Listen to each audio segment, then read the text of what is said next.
இன்றைய காலகட்டத்தில் குழந்தைகள் முதல் பெரியவர்கள் வரை அனைவருமே நோய் எதிர்ப்பு சக்தியை வளர்த்து கொள்ள வேண்டிய சூழ்நிலையில் இருக்கிறோம்.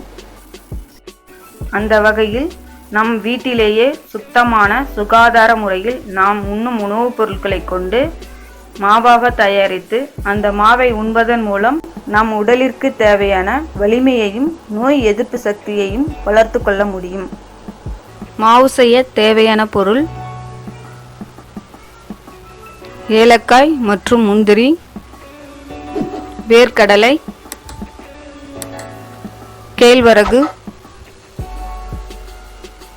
கம்பு, சோளம், திணை, பச்சைப்பயிறு, சம்பா, சிவப்பரிசி, ஜவ்வரிசி,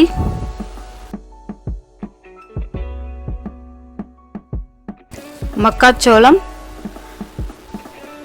முந்திரி, ஏலக்காய் தவிர மீது எல்லா பொருட்களையுமே சம அளவு எடுத்திருக்காங்க. இப்போது இந்த பொருட்கள் எல்லாத்தையுமே தனித்தனியாக வறுத்து எடுத்துக்கலாங்க.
எல்லாத்தையும் வறுத்து முடிச்சிட்டோங்க.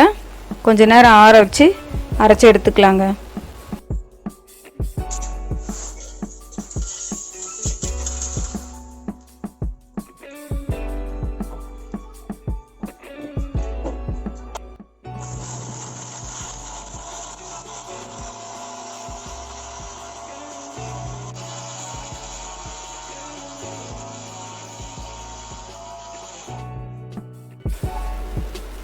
சத்து மாவு ரெடி ஆயிடுச்சு. இந்த சத்தான மாவை நாம் தினமும் குழந்தைகளுக்கு கொடுத்து வரலாங்க. இதனால் குழந்தைகளுடைய இம்யூனிட்டி பவர் நல்லா இன்க்ரீஸ் ஆகும். நன்றி, வணக்கம்.